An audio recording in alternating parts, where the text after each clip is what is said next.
안녕하세요. 중앙대학교 광명병원 내분비내과 교수 유지희라고 합니다. 저희가 오늘 설명드릴 내용은 초속효성 인슐린의 올바른 사용법인데요.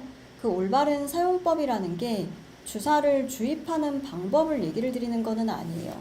저희가 오늘 설명드릴 내용은 올바르게 주사 용량을 결정하는 것, 올바르게 주사 시간을 결정하는 것, 이런 것들 위주로 설명을 드리려고 합니다. 저 오늘 메인 강사는 이제 저는 아니고 저희 병원에서 전문적으로 교육을 담당해 주시는 선생님이세요. 그래서 임상영양사 김동은 선생님. 네, 안녕하세요. 그리고 교육간호사 최유진 선생님이십니다. 네, 안녕하세요. 와.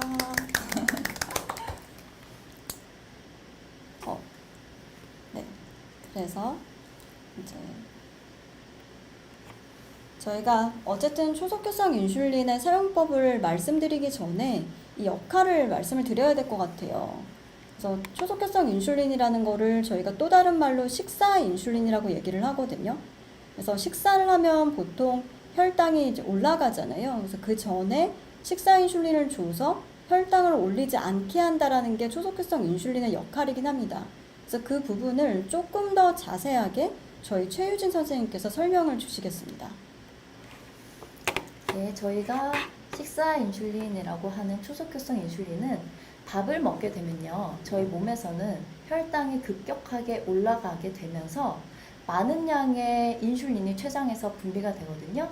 아침, 점심, 저녁 이렇게 세 끼를 드신다라고 하면 그때마다 인슐린이 우리 몸에서 팡팡팡 많이씩 분비가 될 거고요. 그러면 우리 그 인슐린이랑 비슷한 작용으로서 초속효성 인슐린이 그 역할을 대신한다라고 생각해 주시면 되시는데, 이 인슐린은 식사 직후부터 4-5시간까지의 혈당을 조절해 주면서 결국에는 저희가 아침을 먹고 나서 4-5시간이면요 보통 점심 직전이 되거든요. 결국엔 그래서 다음 식전 혈당까지를 조절해 주는 인슐린이 초속효성, 그리고 다른 말로는 식사를 먹기 위한 식사 인슐린이라고도 합니다. 그러면 그 인슐린의 종류에 대해서 한번 알아보겠습니다. 휴마로그 퀵펜주, 그리고 휴마로그 HD 퀵펜주, 노보레피드, 피아스프, 룸제브, 에피드라, 이렇게 6가지 종류의 인슐린이 있는데요. 휴마로그 HD 퀵펜주 같은 경우에는 0.5단위로 인슐린을 조금 더 디테일하게 조절을 할 수가 있다라고 생각해 주시면 되시고요. 이 인슐린들은 초속효성으로 매 식사하기 전에 투여를 해주셔야 하시고, 노보레피드랑 휴마르고 에피드라 같은 경우에는 밥 먹기 15분 전에 투여를 해주시면 되시고요. 피아스프와 룸제부는 식사를 먹기 전이나 식후 20분 이내에 깜빡한 경우에 투여가 가능합니다. 근데 여기서 제가 이제 궁금한 점이 있는데, 둘 다 초속효성 인슐린 이렇게 얘기를 하셨는데, 이게 네. 주사 시간이 달라요. 하나는 식사 직전 15분, 그러니까 식사하기 좀 한참 전이고, 하나는 뭐 바로 직전도 되고, 오히려 직전이 아니라 식후도 된다, 이렇게 설명을 하셨는데, 네. 이렇게 이 주사, 노보레피드 휴마르고 에피드라와 피아스프 룸제부의 주사 시간이 다른 이유가 있을까요? 네. 피아스프와 룸제부는 초속효성보다 빨리 흡수가 되고요. 그렇기 때문에 울트라 초속효성이라고도 부르고요. 초기에 1시간 동안에 좀 더 혈당이 떨어지는 게 좀 더 크게 되고, 그리고 반대로 작용 시간은 좀 짧기 때문에 식사를 적절하게 양을 드셨을 경우에는 저혈당의 위험성이 오히려 줄어들게 되고, 인체랑 가까운 인슐린 작용을 하기 때문에 우선적으로 선택하는 인슐린이 되는데요. 식사를 하기 전에, 매 식사하기 전에 주사를 투여해야 되는 게 중요하고요. 그리고 그 이유에 대해서는 이제 뒤에서 천천히 설명을 드리도록 하겠습니다. 네, 그러니까 피아스프 룸제부가 그 우리 인체랑 더 흡사하게 작용을 해요. 그러니까 주사를 주자마자 바로 작용을 하거든요. 그러니까 바로 작용을 하기 때문에 이게 직전도 가능하고 식후 20분 이내가 가능한 거고, 이제 요약을 하면 노보레피드 휴마르고 에피드라는 작용까지 15분, 20분이 걸려요. 그러니까 직전, 더 이전에 맞아야지 우리가 고혈당이 오기 전에 조절을 할 수 있는 겁니다. 그래서 앞서는 우리 최유진 선생님이 그 초속효성 인슐린, 식사 인슐린의 역할하고 그리고 종류, 그 다음에 이제 주사 시간 이런 것들을 설명을 주셨는데요. 결국에는 이게 우리 인체는 이게 식사를 하면 혈당이 올라가는 거에 대해서 인슐린 용량을 이렇게 AI처럼 조절을 하거든요. 그러니까 알맞게 딱 조절을 해주는데 우리 인슐린 분비능이 떨어지신 분들은 그 역할을 본인이 해야 되는 거거든요. 그러니까 용량이 굉장히 달라요. 우리가 의사가 이제 지정해주는 용량을 쓰는 게 아니라 스스로가 용량을 결정해야 되는 거기 때문에 이게 저희가 이 인슐린 용량을 어떻게 결정을 하는 건지 그런 부분들에 대해서 추가로 설명을 드리겠습니다. 네, 저희가 초속효성 인슐린 용량을 결정할 때는 두 가지에 의해서 달라지기 때문에 두 가지를 전부 다 고려해줘야 되는데요. 첫 번째는 탄수화물을 커버해주는 인슐린 역할, 인슐린과 그리고 현재 혈당을 교정해주는 교정 인슐린은 다 고려해 주셔야 되는데요. 탄수화물을 커버하는 인슐린은 내가 앞으로 미래에 먹을 탄수화물 양에 따라서 달라지기 때문에 내가 섭취하는 양에 따른 인슐린에 대해서 계산을 해야 되겠죠. 그리고 교정한다는 건 뭐냐면 밥을 먹기 전에 이미 현재 나의 혈관 상태에 혈당이 높거나 낮은 경우에는 그 높거나 낮은 만큼의 인슐린을 추가로 더 넣어주거나 빼서 결국엔 인슐린이 작용 시간을 다 끝냈을 때인 다음 식전에 혈당이 목표에 도달할 수 있도록 만들어줘야 된다라는 거거든요. 그래서 탄수화물 인슐린이랑 교정 인슐린 한꺼번에 다 고려를 해서 투여돼야 할 초속효성 인슐린이 나온다라고 생각해 주시면 됩니다. 그러니까 또 요약을 하면 초속효성 인슐린의 최종 용량은 우리가 먹은 탄수화물 양에 따라 결정되는 탄수화물 인슐린 더하기 빼기 혹은 빼기 해서 현재 혈당 상태에 따라서 인슐린을 더하거나 빼는 이제 교정 인슐린에 따라서 결정이 된다라는 얘긴데요. 네. 그런데 이제 연속 혈당 측정기 네. 쓰시는 분들 있잖아요. 네. 근데 그런 분들 그 옆에 이렇게 추세선이 이렇게 있어서 이 추세선, 그러니까 미래의 혈당을 반영하는 그런 그 그림이 있잖아요. 네. 그러면은 연속 혈당 측정기 쓰시는 분들은 나중에 혈당까지 볼 수 있는 상태인데 교정 인슐린을 할 때 지금 혈당을 보고 하는 건가요? 네, 교정 인슐린은 지금 현재 혈당이 나중에 미래 혈당이 어떻게 변화될 것인지 추세 화살표를 보고서 그 미래 혈당까지도 감안을 해서 용량을 계산해 주셔야 합니다. 그걸 이제 더 자세히 어디서 네. 가르쳐 주는 거예요? 자세하게 듣고 싶은 분들은 저희 병원 재택을 오시면은 더 자세하게 알려드리도록 하겠습니다. 네, 저희가 일형당뇨 재택시범 사업을 하고 있는데요. 네, 저희 이 시간이 되게 짧아요. 그러니까 1시간이 채 안 되는 시간 동안 설명을 드려야 되다 보니까 저희가 모든 설명을 다 드리지는 못하는데 혹시 궁금하신 점이 있으시면은 재택시범 사업 저희 연락 주시면은 여기서 추가 교육을 받으시면 됩니다. 너무 홍보 같은데? 그래서 이제 탄수화물 저희가 이제 그 초속효성 인슐린 용량 결정할 때 이게 단계가 있어요. 그러니까 일단은 탄수화물에 대한 기준 용량을 찾아야 되거든요. 그러니까 평소에 먹는 식사를 기준으로 기준 용량을 찾아야 되는데 그 방법을 또 추가적으로 설명을 드리겠습니다. 네, 그래서 교수님이 방금 얘기해 주신 것처럼 저희가 이제 두 가지를 앞에서 다 고려해야 된다고 말씀드렸죠. 그래서 저희가 밥을 먹기 위해서 맞는 인슐린이 식사 인슐린이라고 말씀드렸잖아요. 그래서 저희가 탄수화물에 따른 인슐린 기준 용량을 제일 먼저 찾아봐야 되거든요. 그러면 밥 한 공기를 먹는다라고 했을 때에 기준 단위가 예를 들어서 아침에는 12단위, 그리고 점심에는 7단위, 저녁에는 8단위라고 한다면 인슐린 효과가 끝난 4시간 후인 다음 식전에는 혈당이 제자리로 돌아와 있어야 되거든요. 근데 만약에 아침 인슐린 12단위를 맞는다라고 했을 때에 식전 혈당에 비해서 인슐린 작용 시간이 끝난 4시간 후인 결국엔 다음 식전 혈당이 높아져 있을 경우에는 내일 똑같은 시간대인 아침에는 1단위 더 추가로 맞아서 한 번에 이제 기준 용량이 13단위가 변경이 된다라고 생각해 주시면 되시고요.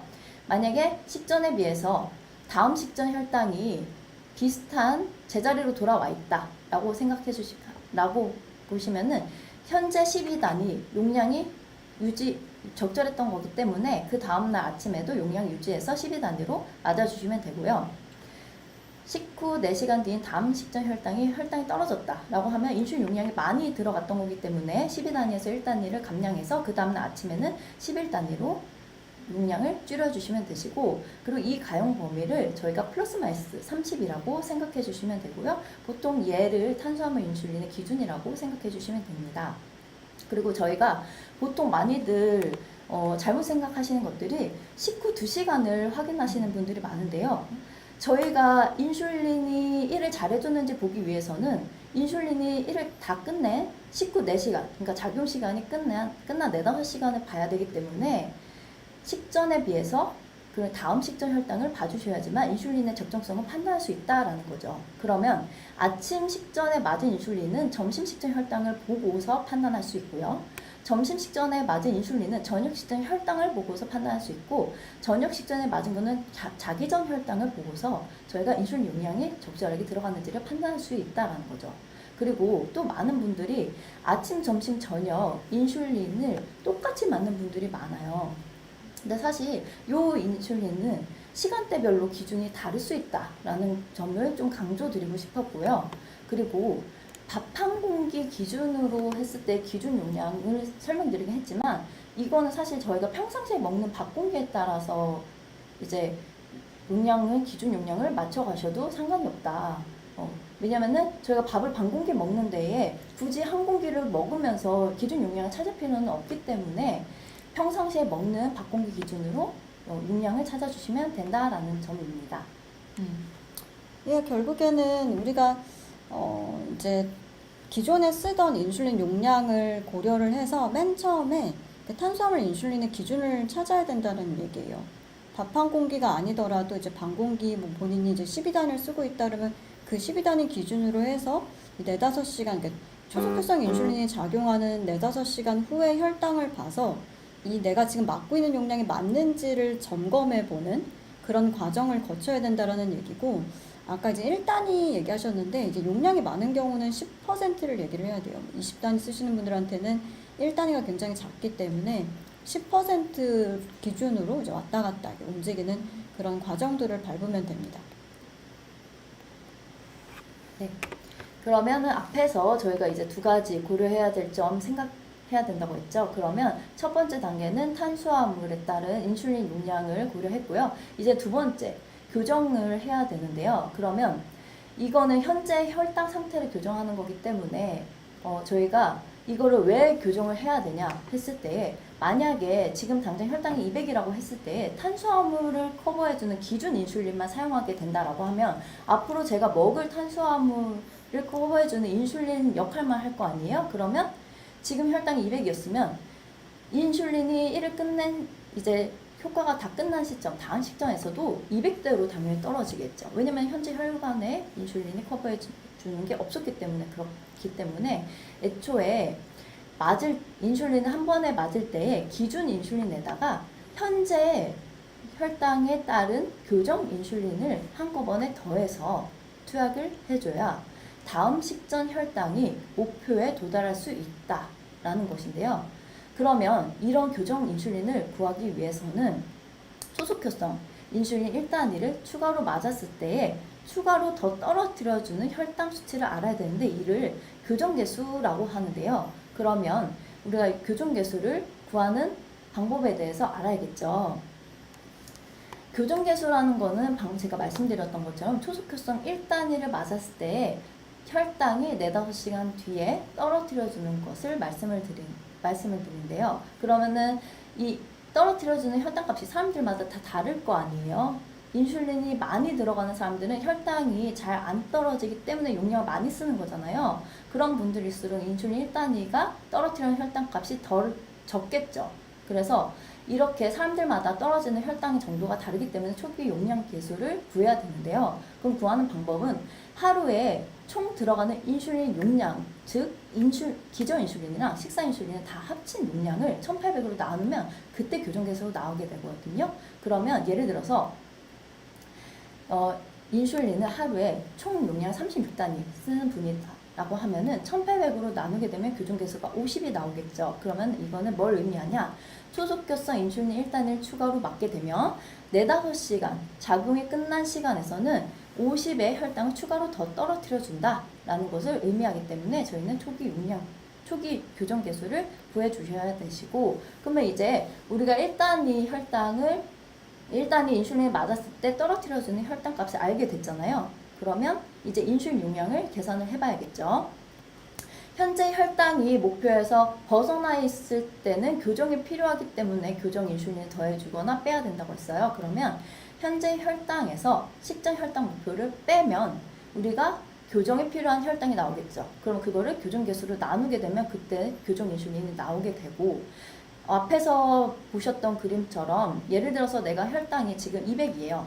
그러면 목표 혈당은 100으로 잡고 싶어요. 그러면 우리가 교정해야 될 혈당값 자체는 100이 되겠죠. 근데 만약에 교정 개수가 50이다 라고 하면 1단위가 50씩 혈당을 조절해 주는 거잖아요. 1단위가 벽에 50의 혈당을 떨어뜨려 주는 거예요. 그러면 저희는 혈당을 100을 떨어뜨려 줘야 되니까 필요한 인슐린 용량은 2단위가 되겠죠. 그래서 얘는 우리 식사 인슐린, 즉 기준 인슐린에다가 2단위를 더 더해서 맞아주셔야 된다라는 것이고요. 중요한 거는 여기서 이 교정 인슐린은 식사 인슐린과 무관하게 추가적으로 더 투여돼야 하는 인슐린이 교정 인슐린이다라는 것입니다. 그러면 이제 어쨌든 여태까지 초속교성 인슐린의 총량이 탄수화물 인슐린하고 이제 교정 인슐린을 더해서 결정된다고 하셨고, 이제 교정 인슐린은 교정 개수를 통해서 구한다고 했는데 이게 이제 조금 헷갈릴 수도 있을 것 같아요. 네. 근데 만약에 탄수화물 인슐린이나 교정 인슐린 더해서 이제 혈당을 조절하려고 했는데 조절이 덜 됐다, 혈당이 덜 떨어졌다. 근데 그렇게 하면 이제 교정 개수를 사실 이건 초기 교정식이기 때문에 저희가 항상 이게 그러니까 주사를 주면서 다시 재조정하는 과정을 거쳐야 되거든요. 네. 근데 조절이 안 됐어요. 너무 높아, 안 떨어져. 그럼 이제 교정 개수를 높여야 되는 건가요? 줄여야 되는 건가요? 이걸 굉장히 헷갈려 하시거든요. 네, 그러면은 예를 들어서 교정 개수가 높다라는 거는 인슐린 1단위를 맞았을 때에 떨어뜨려주는 혈당값이 크다라는 것이기 때문에 당연히 더 잘 떨어진다라는 것을 의미하고요. 예를 들어서 우리가 추가로 떨어뜨려줘야 되는 혈당값이 200이다 라고 했을 때에 교정 개수가 50인 분은 인슐린이 4단위가 필요하겠죠. 그리고 교정 개수가 100인 분들은 인슐린이 2단위가 필요하겠죠. 이처럼 교정 개수가 50인 분은 1단위가 떨어뜨려주는 혈당값이 50 정도이고 100인 분은 1단위에 100 정도씩 혈당이 조절이 되는 거다 보니까 50 정도만 조절되는 사람은 인슐린이 더 많이 맞게 되겠죠.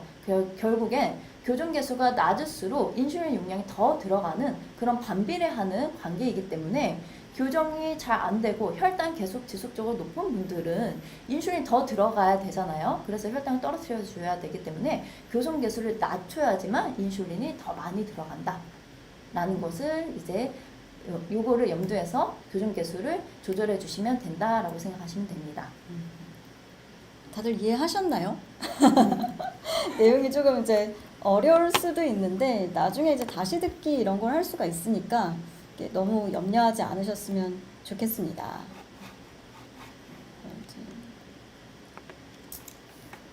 네, 앞선 강의에서 이제 탄수화물 인슐린의 용량을 조절하는 방법, 그리고 교정 인슐린을 이제 사용하는 방법에 대해서 설명을 해주셨는데요.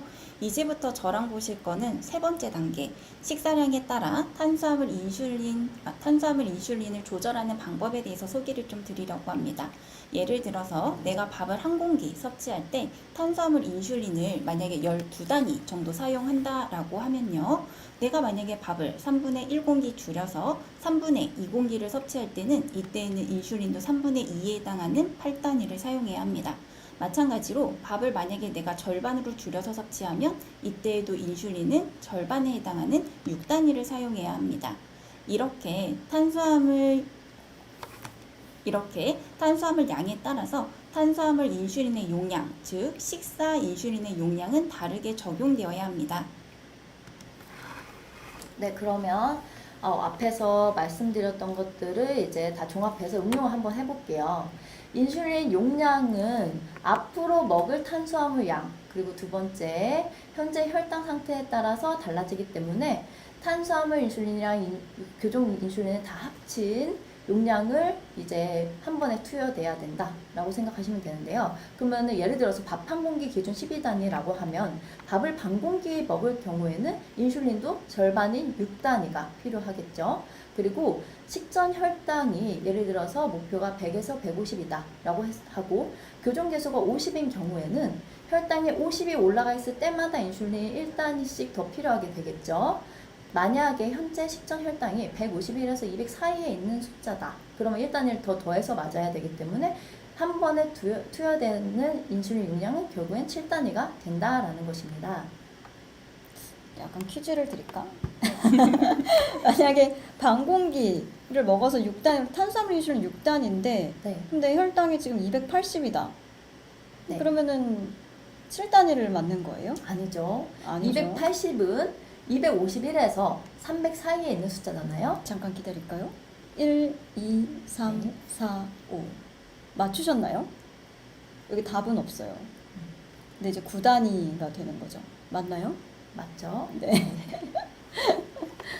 사실 근데 이제 탄수화물 인슐린이 굉장히 복잡해요. 앞에는 제가 그 밥에 대한 걸로 탄수화물 인슐린을 결정하는 걸로 설명을 드렸지만 사실 우리 일상생활에 탄수화물이 진짜 많아요. 감자, 고구마, 빵, 떡, 국수 뭐 그것뿐만이 아니라 진짜 상상하지도 못했던 탄수화물들이 많기 때문에 그 탄수화물을 그 이제 인슐린을 잘 구하려면 계량도 잘 해야 되고 그 계량에 맞춰서 인슐린의 용량을 잘 구해야 되거든요. 그래서 이제 그 인슐린 분비능이 어느 정도 살아있는 분들은 괜찮은데 많이 없는 분들은 이 탄수화물 인슐린이 복잡하긴 한데 이런 것들을 조금씩 깨우치는 게 굉장히 중요합니다. 그래서 그거를 이제 다시 설명을 드리려고 해요. 그래서 결국에는 우리가 먹은 탄수화물 양에 따라서 인슐린 용량이 이꼬르가 돼야 됩니다. 똑같아야 돼요. 근데 그걸 잘 하려면 이제 계량을 잘 해야 되는 거죠. 약간 이제 자랑일 수도 있는데 이게 제가 그린 그림이에요. 그래서 이제 이 설명을 이제 계량하는 방법을 이제 저희 임상영양사 경험이 지금 풍부하시거든요. 그래서 우리 선생님이 이제 설명을 김동훈 선생님이 설명을 해주시겠습니다. 네, 제가 지금부터는 탄수화물에 대해서 소개를 좀 도와드리도록 하겠습니다. 일단 탄수화물이라고 하는 거는 우리가 섭취하게 되면 포도당으로 100% 전환돼서 혈당 상승의 직접적인 원인이 됩니다. 그렇기 때문에 우리는 탄수화물의 종류라던가 양에 대해서 정확하게 아시는 게 굉장히 중요한데요. 그러면 먼저 탄수화물의 종류에 대해서 보고 넘어가겠습니다. 탄수화물의 종류로는 공유군이 있는데요. 이 공유군은 쌀밥, 잡곡밥, 죽, 밀가루, 감자, 고구마 등에 해당이 됩니다. 또한 얘네들로 만들어진 식품인 쌀국수, 메밀면, 밀가루면, 전분, 가루, 빵, 떡 모두 다 공유군에 속하는 음식이 될 수 있습니다. 또 과일군은 토마토를 포함한 각종 과일과 통조림 과일, 주스 또한 과일군에 속하고요. 우유는 이제 우유, 두유, 요구르트 여기에 다 속하게 됩니다. 단순당이라고 하는 것은 먹자마자 단맛을 내는 친구들인데요. 예를 들어서 설탕, 꿀, 잼, 물엿, 사탕 모두 다 단순당에 속할 수 있습니다. 교수님 그러면요. 혹시 다음 중에 탄수화물이 어디 좀 들어있는 식품일까요? 이게 저는 정답을 너무 잘 알고 있는데 이제 시간을 좀 드릴게요. 조금 생각해 보세요. 잡곡밥, 이온 음료, 제로 사이다, 고등어, 아몬드, 무가당 포도주스. 이게 뭐가 탄수화물을 포함하고 있는 걸까요?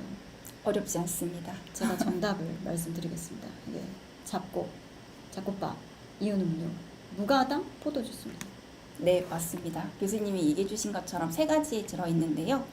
이게 사실 근데 이게 좀 네. 이름부터 당이 없을 것 같은 게 게 하나 있잖아요. 무가당 포도주스. 그쵸.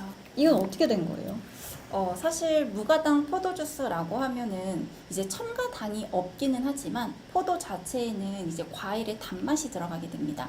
이것을 우리가 과당이라고 표현하는데요. 이 과당이 바로 탄수화물입니다. 그래서 무가당이라고 해서 우리가 드시면 그게 혈당을 올리는 요인이 될 수 있습니다.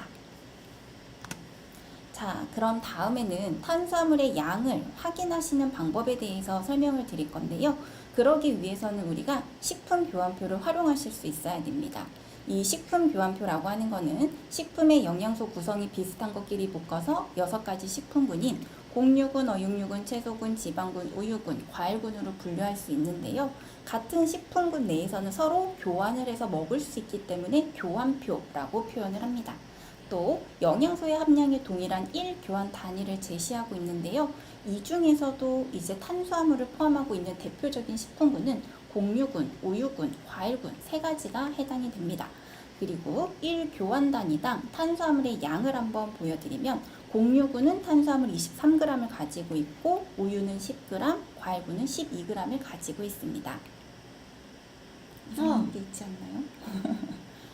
근데 채소는 우리가 일반적으로 당이 오르지 않는다라고 생각을 하잖아요. 이건 또 어떻게 된 거죠? 네, 맞습니다. 채소 안에는 굉장히 소량의 탄수화물이 들어가 있습니다. 실제로 우리가 식사를 구성하실 때 나물, 쌈, 샐러드 이렇게 드시는 건 전혀 문제가 되지 않는데요. 이 친구들을 갈아서 드시거나 즙의 형태로 드시면 탄수화물 자체가 흡수 속도가 빨라지면서 혈당 상승의 요인이 될 수 있습니다. 그래서 가급적이면 갈아 드시는 건 조심하셔야 됩니다. 그럼 내용 이어서 보시면 곡류군에 대해서 먼저 보도록 하겠습니다. 곡류군은 우리가 흔히 알고 있는 밥, 빵, 국수, 떡, 그리고 고구마, 감자, 옥수수, 묵 이렇게 해당이 되는데요. 그게 또 이상한 게 또 있긴 하네요. 우리 그 다이어트 식품으로 묵밥, 도토리 이런 거 진짜 많이 먹는데 맞습니다. 이게 밥모랑 지금 보니까 밥 3분의 1 공기랑 거의 똑같아 보이는데 이게 맞는 정보예요? 네, 슬프게도 맞습니다. 이게 사실 묵이라고 하면 뭔가 건강식에 대한 이미지가 강한데요. 묵도 밥처럼 혈당을 올릴 수 있습니다. 이거는 꼭 기억하셔야 됩니다. 자, 그러면 곡류군 1교환단위 안에는 탄수화물 23g이 함유되어 있는데요. 예를 들어서 밥을 3분의 1공기, 그게 70g 정도가 되는데 이 안에는 탄수화물이 23g 정도 가지고 있습니다. 그 외에는 식빵 한쪽 35g, 삶은 국수 반공기 90g, 떡볶이 떡은 5개 50g, 고구마는 반개 70g, 감자는 1개 140g, 옥수수는 반개 70g, 도토리묵은 반모 200g 안에 각각 탄수화물 23g이 가지고 있다라고 봐주시면 될 것 같습니다. 근데 여기서 가장 중요한 거는 식품의 지금 현재 무게와 탄수화물의 양은 서로 동일하지 않습니다.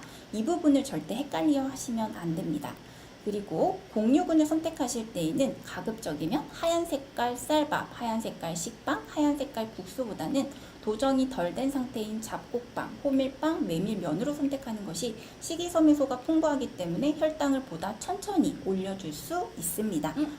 근데 좀 사실 약간 좀 그런 게 네.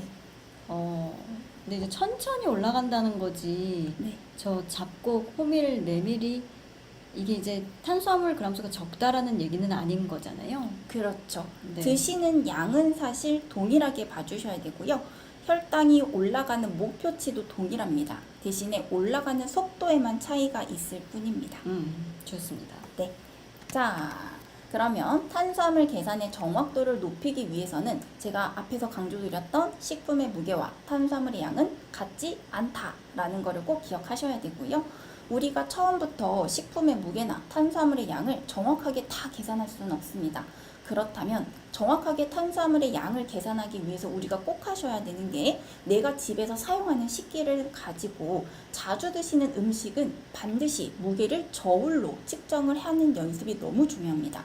그리고 만약에 내가 식사 섭취량 자체가 좀 일정하신 분이라면 자주 드시는 자체 음식을 아예 목록으로 좀 만들어서 확인하시는 것도 크게 도움이 되실 수 있으실 것 같습니다. 다음은 우유군에 대해서 보겠습니다. 우유군은 일반 우유, 무가당 두유, 저지방 우유, 떠먹는 요구르트 해당이 되는데요. 우유군 1교환단위 안에는 탄수화물 10g을 가지고 있습니다. 이 말은 즉 우유 1컵 200ml짜리를 드시면 이 안에는 탄수화물이 10g 정도 들어있다라고 봐주시면 됩니다. 이와 동일하게 두유 같은 경우는 1컵 200ml, 저지방 우유도 1컵 200ml, 떠먹는 요구르트는 반컵입니다. 농축됐기 때문에 100ml 정도 드셨을 때 탄수화물이 10g 정도 가지고 있다라고 봐주시면 되는데요. 여기서 조심하셔야 되는 건 바나나 우유, 초코 우유, 딸기 우유나 검은깨, 거무콩 두유처럼 당분이 들어가 있는 제품은 동일하지 않습니다. 그래서 드시기 전에 영양성분표를 꼭 확인을 해주셔야 합니다. 자, 다음은 과일군입니다. 과일군은 토마토도 과일이 맞습니다. 토마토를 포함한 각종 과일과 통조림 과일, 주스가 해당이 되는데요. 과일의 경우는 1교환단위 안에 탄수화물 12g이 가지고 있습니다. 예를 들어서 사과 반 개를 먹으면 이게 100g 정도 되는데 이 안에 탄수화물이 12g 정도 들어 있습니다. 그 외에는 배 5분의 1쪽 100g, 그리고 키위는 한 개 80g, 수박은 한쪽밖에 안 돼요. 150g, 그리고 토마토는 큰 거 하나 250g 정도를 드시면 이 안에는 탄수화물 12g이 가지고 있습니다. 과일군 역시 갈거나 즙을 낸 형태는 탄수화물의 흡수 속도가 빨라지기 때문에 가급적이면 생과일로 섭취하는 것이 혈당을 좀 더 천천히 올릴 수 있는 방법이 될 수 있겠습니다. 아니 지금 보니까 이게 저게 사과를 한 개를 먹으면 저게 밥 3분의 1 공기랑 지금 똑같은 거잖아요. 그러니까 과일이 진짜 당을 많이 상승시키는구나 이런 생각이 드는데 요즘에 또 이렇게 갈아 만든 주스, 이렇게 ABC 주스 건강에 너무 좋다라고 얘기를 하는데 건강에 좋기만 한 것일까요? 혈당 면에서는 사실 좋지 않습니다.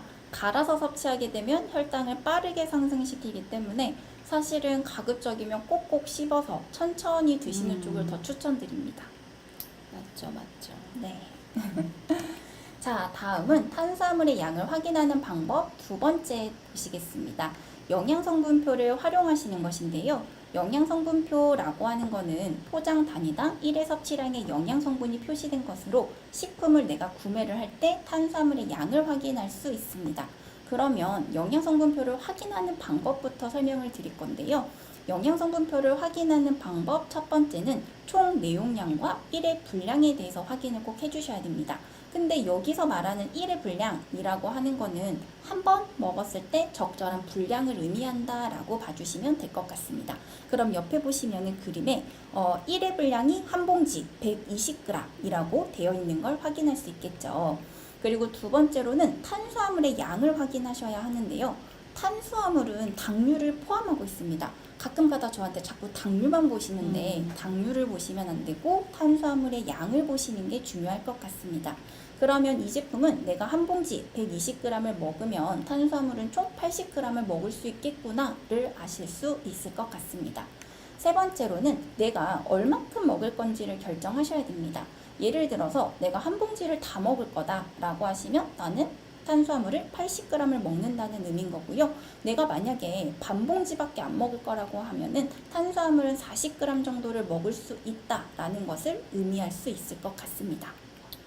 네, 요즘에 제가 외래 보면서 진짜 질문을 많이 받는 게 제로예요. 제로. 요즘에 제로 아이스크림, 제로 과자, 뭐 제로 음료 이런 것들이 진짜 많은데 제로는 탄수화물이 진짜 아예 없는 건가요? 제로라던가 저당식품에 대해서도 잠깐 설명을 드리도록 하겠습니다. 일단 제로라던가 저당식품을 먹으면 단맛이 강합니다.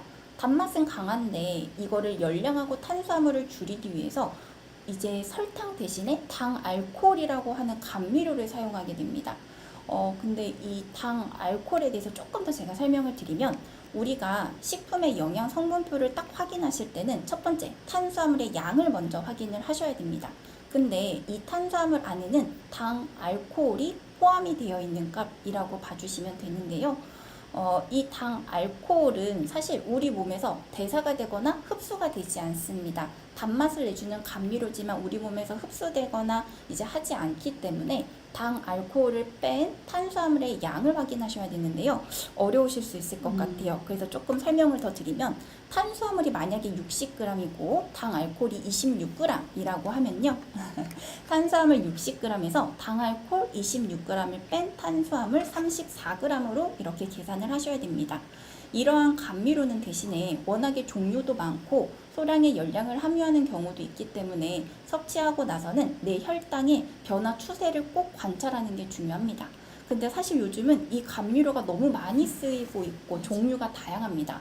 근데 이 내용을 제가 오늘 다 해드리고 싶지만 시간상 여의치 않아서 아까 교수님이 말씀해 주셨던 재택에 오시면 열심히 도와드리겠습니다. 그러니까 이게 탄수화물 밑에 막 이렇게 알룰로스 이렇게 써 있고 막 식이섬유 이렇게 써 있고 이러는데 사실 그게 이제 저도 오래됐지만 되게 어려워 보이지만 좀 오래됐어요. 근데 이제 그래도 이제 새로운 음식, 새로운 게 나올 때마다 이제 다시 한번 이제 공부를 해야 되는 그런 상황인데 얼마나 어려우시겠어요. 저희 선생님이 또 이제 이렇게 다 이렇게 도와주실 예정입니다. 그러면 이번에는 탄수화물의 양을 확인하는 세 번째 방법은 식품의약품안전처 홈페이지를 활용하는 것인데요. 인터넷 검색창에 식품 영양성분 데이터베이스를 검색하면 이렇게 창이 보입니다. 여기에서 검색창에 가공식품명이나 외식 메뉴명을 검색하고 섭취량을 입력하면 탄수화물의 양을 확인할 수 있습니다. 예를 들어서 새우깡을 검색을 해보고 여기에 섭취량을 입력을 하면 이렇게 탄수화물의 양을 우리가 한눈에 확인하실 수 있겠습니다. 그래서 이제 지금까지는 탄수화물 인슐린을 구하기 위한 밑바탕을 설명을 드린 거예요. 그러니까 탄수화물 양을 계량하는 거를 방법을 설명을 드렸는데 이제 계량에서 끝나면 안 되죠. 이제 계량을 하고 나서 인슐린의 용량을 그럼 얼마나 줄지를 결정을 해야 되는데 이제 그게 탄수화물 계수예요. 그러니까 1단위로 그러니까 초석교성 1단위를 줬을 때 내가 탄수화물 몇 그램 정도를 조절할 수 있는가 이런 거를 보는 거거든요. 이렇게 얘기 드리면은 그럼 어떻게 구하지? 이렇게 되니까 또 그거를 저희 제가 동훈 선생님이 다시 제가 설명을 설명을 드리도록 주시겠습니다. 하겠습니다. 그럼 일단 탄수화물 계수의 정의부터 제가 설명을 드릴 건데요. 탄수화물 계수라고 하는 건 초속효성 인슐린 한 단위를 투여했을 때 내가 먹을 수 있는 탄수화물의 양을 의미합니다. 예를 들어서 내 탄수화물 계수가 10이라고 하면 이거는 내가 초속효성 인슐린 한 단위를 썼을 때 탄수화물이 10g을 내가 먹을 수 있겠구나 정도로 봐주시면 될 것 같습니다. 그러면 이러한 탄수화물 계수를 구하는 방법에 대해서도 제가 소개를 좀 드릴 건데요. 일단 한 끼니에 내가 먹었던 탄수화물의 섭취량을 그 끼니에 썼던 초속효성 인슐린의 양으로 나누면 탄수화물 계수가 우리를 구할 수가 있습니다. 다만 이 탄수화물 계수는 아침, 점심, 저녁이 모두 다를 수 있습니다. 무엇보다 정확한 탄수화물 계수를 우리가 구하기 위해서는 한 번으로는 되지 않습니다. 여러 번 반복적으로 조절하는 게 필요할 수 있을 것 같습니다. 그러면 이번에는 탄수화물 계수를 이제 조절하시는 방법에 대해서 제가 소개를 좀 드릴 건데요. 마지막 초속효성 인슐린을 투여하고 4시간이 지난 시점에 내가 탄수화물의 양을 계산할 수 있는 식품을 먹고 탄수화물 계수를 사용해서 초속효성 인슐린을 사용했을 때 나의 식사 전 혈당과 내 5시간 뒤의 혈당의 변동폭이 플러스 마이너스 30 이내다. 그럼 이거는 탄수화물 계수가 적절했던 겁니다. 예를 한번 제가 들어봐 드리겠습니다. 예를 들어서 내 탄수화물 계수가 10인데 내가 현재 먹을 탄수화물의 양이 69g이라고 하면 이때 내가 필요한 인슐린, 초속효성 인슐린은 7단위가 됩니다. 그럼 내가 7단위를 썼을 때 식전 혈당이 110이었는데 4시간 뒤 혈당이 플러스 마이너스 30 안으로 들어오는 120이면 이때는 탄수화물 계수가 적절했다라고 볼 수 있겠습니다. 그러면 만약에 식전 혈당보다 4시간 뒤의 혈당이 이렇게 높은 혈당이다 라고 하면은 이때는 탄수화물 계수를 10%를 낮추셔야 됩니다. 그리고 만약에 내가 식전 혈당보다 4시간 뒤 혈당이 이렇게 낮았다 라고 하시면 탄수화물 계수를 10% 이게 낮춰야 돼요. 높이셔야 됩니다. 맞습니다. 그래서 우리는 사실 이 탄수화물 계수를 식사 전 혈당, 식사 후 혈당을 서로 비교해서 탄수화물 계수를 반복적으로 조절해 주시는 이게 굉장히 중요합니다. 이게 또 헷갈릴 수도 있어요. 이게 이제 아까 교정 개수랑 똑같은 비슷한 개념이긴 한데요. 교정 개수도 혈당이가 높을수록 더 많은 혈당이 떨어진다는 얘기인데 이 탄수화물 개수는 어때요? 이게 올라갈수록 어떤 의미를 갖는 거죠? 탄수화물 개수랑 인슐린 사용량은 서로 반비례라고 봐주시면 되는데요. 그래서 만약에 탄수화물 개수를 올리면 인슐린 사용량은 줄어드는 겁니다. 예를 들어서 제가 설명을 드리면 내가 현재 혈당이 높아서 인슐린을 더 써야 되면 당연히 탄수화물 개수는 낮춰주셔야 됩니다. 그리고 내가 혈당이 만약에 낮아서 인슐린 사용량을 줄여야 되는 상황이면 그때는 탄수화물 개수를 높이셔야 되는 상황이 될 수 있습니다. 이번에는 사례를 좀 가져와 봤습니다. 실제로 교육했던 환자분인데요. 이 환자는 케이스 첫 번째, 탄수화물 개수가 적절했던 환자분이셨습니다. 식사 구성에서 지금 탄수화물을 가지고 있는 식품은 시판된 소고기 볶음밥 80%를 드셨다고 하셨고, 나머지는 탄수화물이 없다라고 봐주시면 되겠죠. 그래서 탄수화물 41g을 섭취했는데 이때 탄수화물 개수 12를 적용해서 초속효성 인슐린을 3.5단위를 사용했습니다. 이랬을 때 식전 혈당이 117이고 4시간 뒤 혈당이 120이었죠. 그럼 식사 전과 식사 후의 혈당이 변동폭 자체가 플러스 마이너스 30 이내였기 때문에 탄수화물 개수는 적절하다라고 볼 수 있을 것 같습니다. 여기를 보시면 돼요. 여기. 117에서 출발을 해서 다음 식전까지 다시 제자리로 왔기 때문에 지금 양은 적절했다. 탄수화물 그람수를 지금 그 잘 잰 시점에서 일단 계량이 잘 돼야 되는데 계량이 잘 된 시점에서 그걸 계량이 잘 됐다고 가정하에 보면 지금 이제 굉장히 탄수화물 개수가 잘 맞는다고 보시면 돼요. 네, 맞습니다.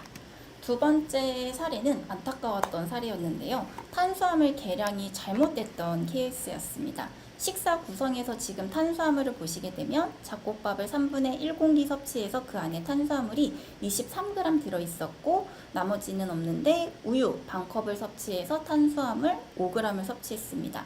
그래서 총 탄수화물 섭취량 28g이었는데 이분의 탄수화물 개수가 8이어서 이를 적용했더니 초속효성 인슐린을 3.5단위를 사용한 거죠. 그래서 식전 혈당이 137이었는데 4시간 뒤 혈당을 보니까 230이었죠. 혈당이 다시 제자리로 돌아오지 않았고 오히려 높은 혈당이었는데요. 이분의 혈당이 왜 높았을까를 고민을 했더니 바로 탄수화물 계량이 잘못됐습니다. 이 탄수화물 계량이 잘못된 부분은 어묵 때문이었는데요. 환자분은 어묵은 전혀 탄수화물이 없다, 단백질이다 라고 생각을 하셨습니다. 실제로 많은 환자분들이 어묵은 생선이니까 탄수화물이 없다라고 이야기를 해주시는데요. 어묵에는 탄수화물이 없는 게 맞습니다. 하지만 어묵의 경우는 만드는 과정 자체에 생선뿐만 아니라 밀가루가 포함이 되게 되죠. 이 밀가루가 포함되다 보니까 어묵 2장, 보통 손바닥 사이즈 한 2개 정도 되는 분량 안에 탄수화물이 약 25g 정도 함유되게 됩니다. 이는 밥 3분의 1공기와 비슷한 탄수화물의 양이라고 봐주실 수 있을 것 같습니다. 따라서 앞에 케이스는 어묵을 한 장 먹었다는 건 탄수화물을 13g 더 드셨다는 거고 이는 곧 인슐린 1.5단위가 더 필요한 상황이었음을 이해할 수 있었을 것 같습니다. 하지만 여기서 한 가지 봐주셔야 되는 건 어묵은 워낙에 이제 제품에 따라서 탄수화물 양이 좀 다릅니다. 그래서 어묵을 드실 땐 내가 사는 이제 어묵의 뒤에 영양성분표를 꼭 확인해 보실 필요성이 있을 것 같습니다. 그래서 저희가 앞서서 초속효성 인슐린 용량이 결정이 되는 게 이제 탄수화물 인슐린 더하기 빼기 교정 인슐린이고 탄수화물 인슐린을 구할 때는 탄수화물 계량을 적절하게 하고 또 탄수화물 개수를 잘 구해서 그 개수에 맞춰 이제 계량한 거를 이제 적절한 인슐린을 주는 거 뭐 이렇게 볼 수가 있는데 사실 더 쉽고 빠르게 교정할 수 있는 게 있긴 있어요. 그게 이제 주사 시기입니다. 그러니까 앞에 내용은 되게 어렵잖아요. 탄수화물 계량하고 그 개수 구하고 교정 개수 구하고 거기에 혈당에 맞춰서 인슐린 주는데 연속 혈당 측정기 쓰시는 분은 추세선까지 이제 넣어서 교정 인슐린 구하고 너무 복잡한데 근데 이제 너무 어떻게 보면 쉬운 부분인데 이걸 놓쳐서 혈당이 조절이 안 되는 게 있어요. 그게 그 주사 시기예요. 주사 이게 인체에서 나오는 게 아니라 저희가 외부에서 주는 거기 때문에 그 외부에서 주는 그 인슐린이 언제부터 작용하는지 그거를 잘 파악해서 이제 주사를 주셔야 되는데 그걸 놓치면 혈당이 나는 이제 주사를 잘 줬다고 생각해도 이게 안 되거든요. 그래서 그거를 설명을 드리겠습니다. 저희 최유준 선생님 역시 이제 임상 경험이 아주 풍부하십니다. 네. 네, 저도 이제 저희 환자분 케이스를 가지고 나왔는데요. 이 여성분은 혈당 여기 보시면은 고혈당으로 이렇게 올라갔죠. 그리고 이제 남성분 다음으로 남성분 같은 경우에는 여기 보시면 혈당이 이렇게 약간 떨어졌다가 이제 고혈당으로 치고 올라간 형태로 이제 혈당 패턴이 보이는데요. 이거는 왜 이렇게 고혈당으로 올라갔을까요, 이분들? 약간의 힌트를 드리자 하면은 고혈당의 원인은 보통 탄수화물 양, 방금 동원 선생님이 얘기해 주셨던 것처럼 탄수화물 양의 계산이 잘 안 됐을 경우, 아니면 탄수화물 개수가 적절하지 않았을 경우, 아니면 식사 인슐린 주사를 안 맞았거나 아니면 늦게 맞았거나 혹은 빨리 맞은 경우일 텐데요. 여러분들은 뭐가 원인이라고 생각하시나요? 다, 둘, 셋, 네. 넷, 다섯. 네. 네, 원인은 여성분은 주사가 늦게 들어갔고요. 남성분은 주사가 빨리 들어갔습니다. 결국 주사 시간이 안 맞는 경우였기 때문에 고혈당으로 이제 치고 올라가게끔 됐고요. 이러면은 이거를 조금 더 자세하게 뒤에서 이제 살펴보도록 하겠는데요. 첫 번째 이 여성분 같은 경우에는 인슐린 주사 시간이 늦은 경우였는데요. 탄수화물 양을 잘 재셨고요. 그리고 탄수화물 개수도 적절했는데 인슐린 주사를 늦게 맞게 되면서 고혈당까지 여기 보시면 이렇게 343까지 이렇게 치고 올라갔다가 4시간, 5시간 뒤 인슐린의 작용 시간이 끝났을 때는 제자리로 식전에 비해서 혈당이 제자리로 떨어진 게 보이시죠? 이렇게 비슷하게 떨어졌기 때문에 인슐린 용량에는 오류가 없었다. 그렇기 때문에 저희가 주사 타이밍의 문제로 보고 인슐린 주사 시간을 식전에 맞아야 되고요. 그리고 추가적으로 당질 지수가 높은 음식은 피해 주시고 단백질, 야채를 먼저 섭취하고 탄수화물을 섭취하는 것을 고려해서 고혈당에 노출되지 않을 수 있도록 해주시면 되고요. 이제 추가 설명을 드리면 이게 결국에는 식사는 일찍 했잖아요. 그러니까 밥을 빨리 먹었기 때문에 혈당 오르기 시작했는데 이 주사는 나중에 준 거예요. 그러니까 이미 오를 대로 다 오른 거죠. 일찍 줬으면 이렇게 300까지 가진 않았을 텐데 이게 늦게 주니까 이미 오른 다음에 이 주사가 작용을 하기 시작한 거예요. 그러니까 다 오르고 나서 그 다음에 주사는 늦게 작용을 시작했고 혈당이 올라갔다 떨어지는 건 한 3, 4시간이면 끝나는데 이게 보면은 약간 좀 더 떨어져요. 이게 주사가 이때 들어가니까 얘는 더 늦게까지 작용을 하거든요. 그러니까 뒤에 더 떨어지는 거예요. 그러니까 이거는 우리가 탄수화물 양이 잘못됐다든지 뭐 개수가 잘못됐다든지 그런 게 아니라 주사를 늦게 맞았기 때문에 일단 고혈당이 노출이 되고 그 다음 혈당이 떨어지는 패턴을 보여주는 겁니다. 그러면 주사 시간이 왜 중요한지 한번 확인을 해볼게요. 우리가 이제 식사가 소화 흡수가 되는 시간을 인슐린이 잘 따라가서 서로 비슷하게 맞아 떨어져야 되는데요. 그걸 맞추기 위해서는 우리가 식사 15분 전에서 20분 전에 맞아주셔야 됩니다. 우리가 이제 같은 용량의 인슐린 용량을 맞았다라고 했을 때에 주사 타이밍을 잘 맞췄을 때랑 맞추지 못했을 때를 한번 확인해 볼게요. 제가 15분, 20분 전은 저 옆에 나와 있는 그림에 해당하는 인슐린 얘기하는 거죠? 네, 맞습니다. 제가 초반에 말씀드렸듯이 이제 휴마로그나 노보레피드, 에피드라 같은 인슐린들은 식사 15분 전에 맞아야 된다고 말씀드렸죠. 그리고 피아스프랑 룸제가프 같은 경우에는 이제 식사 직전이랑 10분, 20분 이내로 투여하는 게 가능하다고 설명드렸는데요. 그러면 식사 직전이랑 19, 20분 이때 주사를 한 이게 파란 그래프랑 이제 초록 색깔 그래프를 확인해 보시면요. 얘는 혈당이 보시면 230까지 올라갔다가 이제 후반부에 이렇게 쭉 떨어지는 패턴을 보이시죠? 그러면 만약에 식사하기 20분 전에 맞았다라고 하면은 혈당이 어떻게 변화되느냐. 이걸 보시면 빨간 그래프가 180 밑으로 혈당이 떨어져 있죠. 이처럼 주사 시기를 늦게 맞게 되면 식후 혈당의 감소 효과는 떨어지고요. 반대로 저혈당의 위험성이 높아진다라는 것을 알 수가 있습니다. 그리고 제가 방금 잠깐 말씀드렸었는데요. 울트라 초속효성인 피아스프와 lum제부는 주사 시간이 이제 작용하는 데까지 걸리는 시간이 좀 짧기 때문에 그래프 여기에 나온 거랑 다르게 식전에 맞는 것도 가능하고 깜빡했으면 20분 이내로 이제 식사 중간에 맞는 것도 가능한데 여기에 있는 애들은요 주사가 작용하는 데까지 시간이 조금 걸리다 보니까 이렇게 미리 식전에 맞아주셔야 된다라는 것이고요. 얘는 보통 저희가 15분 전, 20분 전이라고 하면은 저희가 보통 밥상을 차리는 데 걸리는 시간이죠. 그래서 저희가 밥상을 차리기 전에 주사를 맞고요. 그 다음 밥상 차리고 식사를 딱 드시면은 딱 알맞게 떨어지겠죠. 그렇기 때문에 꼭 주사 시간 잊어버리지 말고 시간을 잘 맞춰주세요. 그러면 이 남성분 같은 경우에는 주사 시기가 빨랐거나 식사 종류에 문제가 있던 분인데요. 인슐린을 식사 먹기 전에 이미 맞으셨고 그리고 이분이 식사를 봤더니 고기, 단백질인 고기를 먼저 먹고 그 다음에 밥을 먹은 거예요. 밥은 이제 탄수화물이기 때문에 혈당을 나중에 천천히 올렸는데 이 단백질은 혈당을 늦게 올려주기 때문에 처음에는 혈당이 여기 보시면 이렇게 낮았다가 이제 탄수화물에 의해서 혈당이 고혈당으로 이렇게 올라간 거를 볼 수가 있는데요.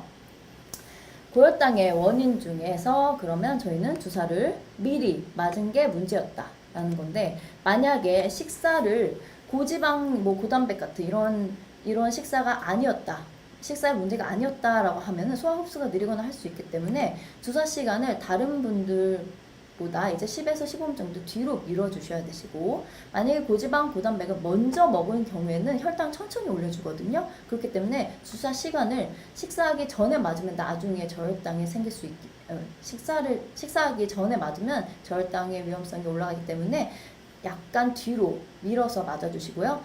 고지방 고단백은 혈당을 2-3시간까지 끌고 가기 때문에 2-3시간 후에 혈당을 추가로 더 확인해서 교정 인슐린은 30에서 50% 정도 추가로 더 맞으실 수도 있다. 그리고 경우에 따라서는 저희가 혈당 추세를 4시간, 5시간 인슐린 작용 시간 그때까지도 쭉 지켜보는 경우도 있습니다. 그러니까 이게 여기 이제 우리 고깃집 가면 많이 먹는 패턴이잖아요. 먼저 고기 먹고 굉장히 배부르게 먹었는데 그 다음에 또 된장찌개에 이제 밥을 시켜 먹어요. 근데 이제 고기를 먹을 때 이게 습관적으로 식전에 이렇게 주사를 주게 되는데 이게 단백질이 혈당이 굉장히 늦게 올라갑니다. 그러니까 주사는 벌써 작용을 한 거고 단백질은 뒤늦게 올라가니까 이게 주사 먼저 작용해서 한번 떨어지는 거죠. 그 다음에 이제 올라가고 있는데 여기 또 밥을 먹은 거예요.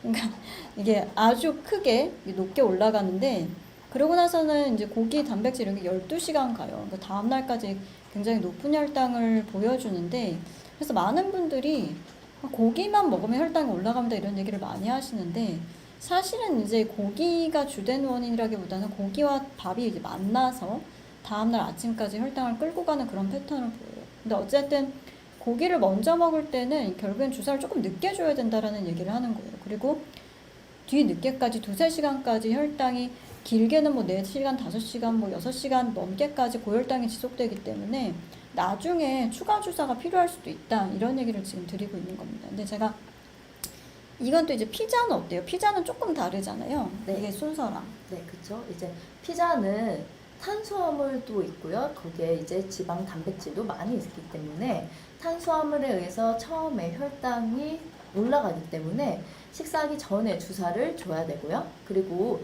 단백질이랑 지방에 의해서 2-3시간까지 혈당을 끌고 가기 때문에 2-3시간 후에도 혈당을 확인을 해서 앞에서 제가 이제 말씀드렸던 교정 인슐린 있잖아요. 그 교정 인슐린을 교정 개수로 나누는 그 인슐린을 이제 계산을 해서 추가적으로 주사를 더 맞아주셔야 되시고요. 조금 더 자세한 내용은 저희 병원 일형 당뇨 재택에 오시면은 더 자세하게 설명을 드리도록 하겠습니다. 끊임없는 홍보입니다. 홍보팀에서 나온 건가요?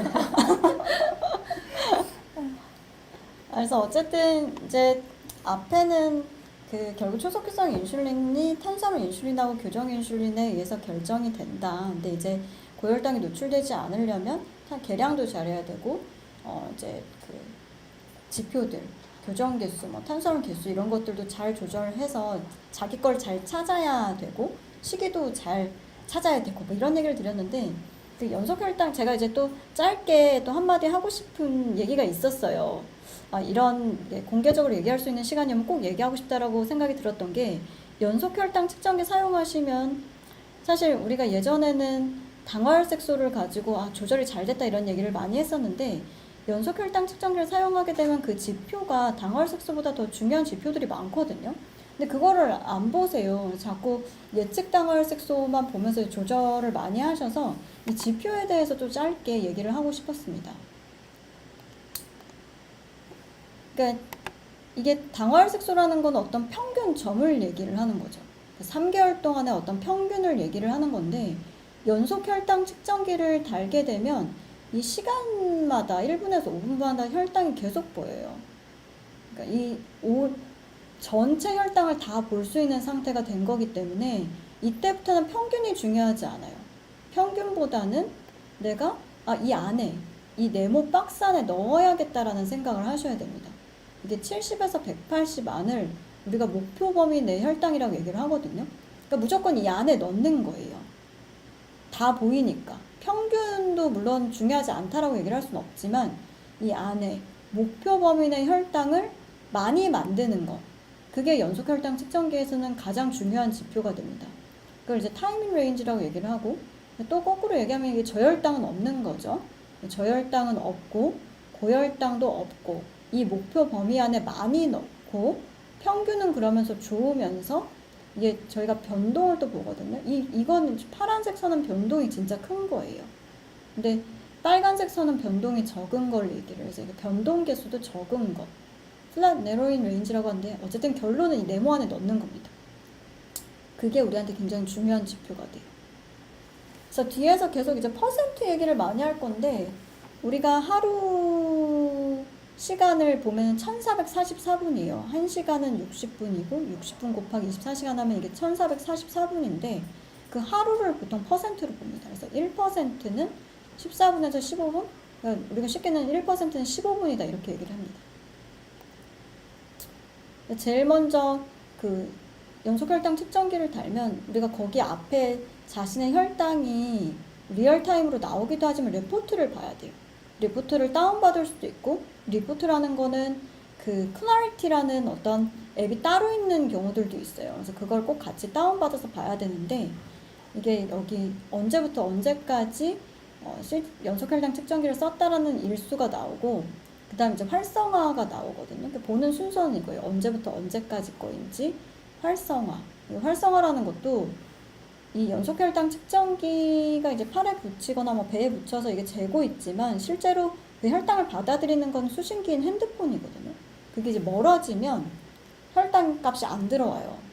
그 안 들어온 값이 많으면 많을수록 저희가 이 데이터를 믿을 수 없다라는 거기 때문에 이 활성화를 항상 확인하셔야 되고, 그때 70% 이상이면 믿을 수 있다. 물론 퍼센트가 많을수록 믿기가 더 잘 믿을 수 있다. 이런 얘기가 됩니다. 그 다음 봐야 되는 거는 이 예측 당화혈색소가 아니에요. 그 다음 봐야 되는 건 이 목표 혈당 유지율입니다. 이게 유지율이라는 거는 70에서 180 사이 안정적인 혈당이 하루에 몇 %나 있는지를 보는 거예요.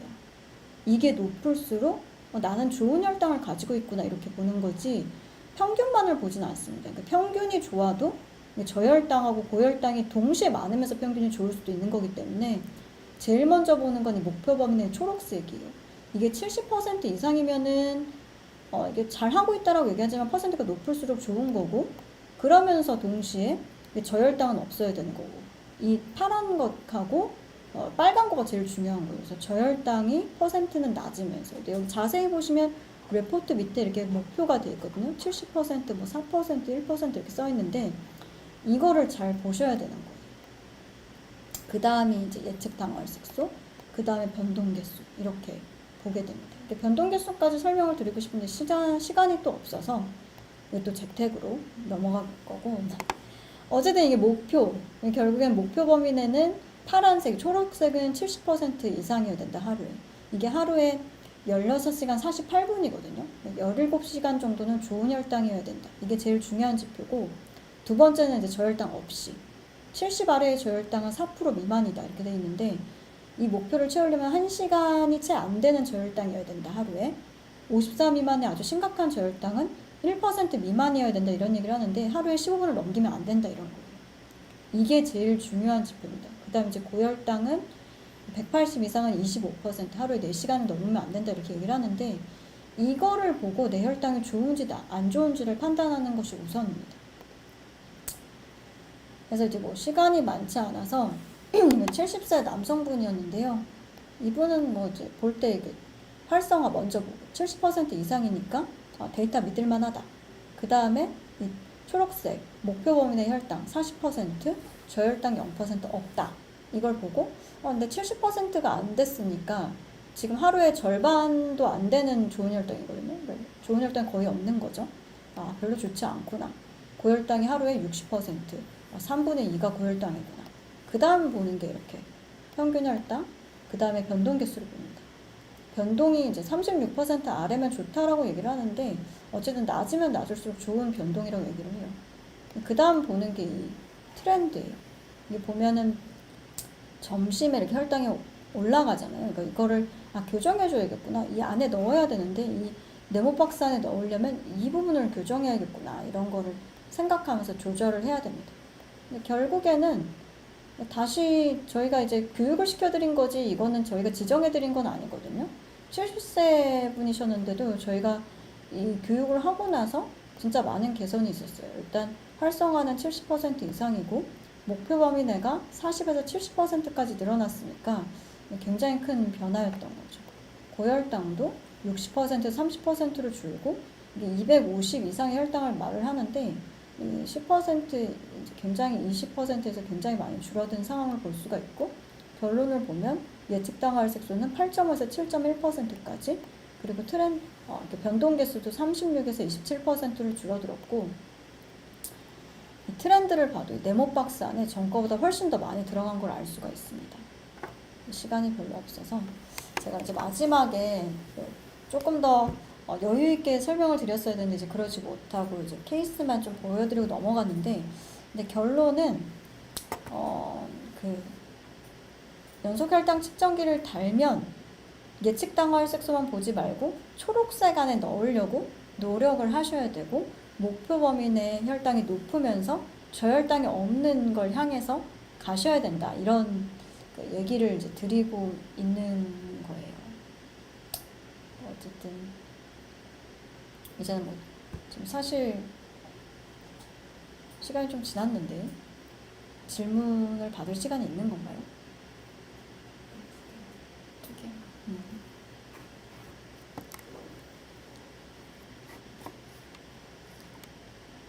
질문이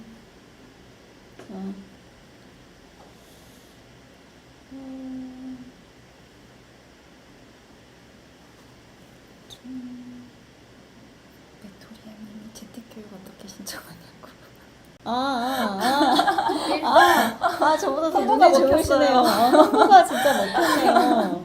이게 이제 번호가 어떻게 되죠? 뒤에 번호를 넣는다는 게 제가 좀 잊어버렸는데, 이게 일단 저희 내분비내과 외래로 오셔야 됩니다. 그 내분비내과 저희 중앙대학교 광명병원 번호가 치면은 네이버 1811-7800입니다. 1811-7800이라고 합니다. 이제 그쪽으로 전화를 주셔서 저희 내분비내과 외래를 잡으시면 저희가 이제 별도로 재택교육을 들을 수 있도록 해드리겠습니다. 중간에 간식 먹으면 인슐린을 늘려야 되나요? 이 늘려야 되는 게 아니라 사실은 이제 추가 조사가 되겠죠. 이게 활성 인슐린 이런 것들을 좀 고려해서 해야 되는데, 이건 누가 설명을 주실까요?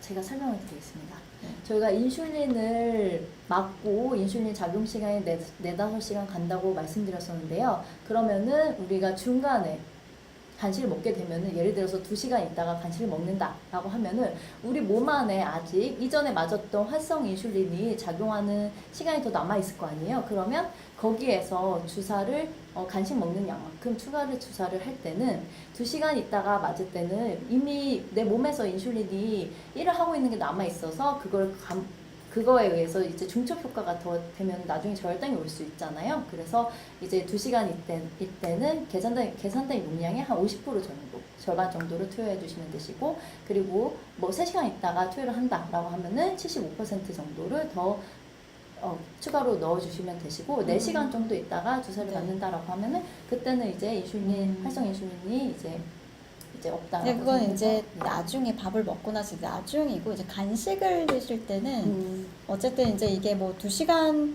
내가 주사를 뭐 2시간 전에 맞았다. 그럼 이제 주사 활동 시간은 4시간이잖아요. 그럼 이제 아직 2시간, 내가 이제 뭐 10단위를 맞으면 절반이 남아있다라는 걸 고려해서 이제 주사 용량을 빼줘야 되는 거고, 간식의 양에 대해서는 아까 탄수화물 계량한 거만큼 주사를 준다고 고려하셔야 돼요. 그러니까 간식, 내가 뭐 탄수화물 30g 먹은 거에 대해서 나한테 원래 필요한 용량이 뭐 5단위라고 하는데, 내가 아까 밥을 먹으면서 주사를 10단위를 줬고 지금 2시간이 지난 시점에서 내 몸에 5단위가 남았다면 줄 필요가 없어요. 근데 이제 내 몸에 5단위가 남아있는 게 이제 아니고 주사를 준 지 한참 됐다 그러면 당연히 이제 간식에 대한 양만큼 주사를 추가로 줘야 되는 겁니다. 그렇게 되는 거고, 제가 시간이 지났는데 아까 이제 그 질문을 읽어보니까 밥을 식사를 차려놓고 못 먹는 상황을 얘기하셨는데, 이제 그런 경우는 롬제브나 피아스프처럼 식사 직후에 맞을 수 있는 주사제로 바꾸시는 게 좋아요. 그래서 이렇게 양을 가늠할 수 없을 때는 오히려 주사를 미리 맞는 것보다는 먹고 나서 바로 이제 주사를 주시면 되는 겁니다. 어쨌든 너무 길어지겠는데 오랫동안 있어주셔서 너무 감사합니다. 이게 지루하지 않으셨는지 모르겠어요. 괜찮으셨나요? 네, 대답을 드릴 수가 없는데 어쨌든 이제 마무리를 해야 되죠. 그래서 이제 사실 많이 안타까운, 제가 개인적으로 이제 외래를 보면서 이렇게 외부에서 오시면 초석회성 인슐린을 고정해서 오시는 분들이 진짜 많아요. 근데 저는 그게 너무 안타깝습니다. 그래서 이게 이제 밥을 조금 먹었는데 인슐린이 그대로 들어가니까 저혈당도 자주 겪고, 많이 먹었는데도 그대로 들어가니까 고혈당도 많이 오고, 이러니까 인슐린은 나쁜 거다, 인슐린 줬는데도 조절이 안 된다, 이런 얘기를 진짜 많이 하시는데, 사실 인슐린을 잘 쓰면 인슐린만큼 좋은 그 혈당 조절제는 없습니다. 원래 우리 몸에서 나오는 거잖아요. 그걸 어떻게 조절하느냐가 사실 관건이 되기 때문에 끊임없는 교육이 필요해요. 다시 이제 췌장이 망가졌기 때문에 췌장이 하는 일을 하는 건데, 그게 뭐 하루아침에 될 수 있는 건 아니에요. 저희도 끊임없는 교육을 이제 해드리려고 노력을 하고 있고, 교육을 통해서 혈당을 개선하고 싶다라고 하시면 저희 병원에 오시면 됩니다. 하고 싶은 말 있으세요? 저는 이제 이렇게 유튜브를 촬영하는 게 처음이었어서 아무래도 좀 긴장해서 말을 자주 나오실 거예요? 거는 경향이 있었는데 그런 마음으로 잘 네. 봐주시고, 그리고 만약에 저희 병원에 온다고 하면 정말 이제 성심성의껏 교육을 최선을 다해서 해드리겠습니다.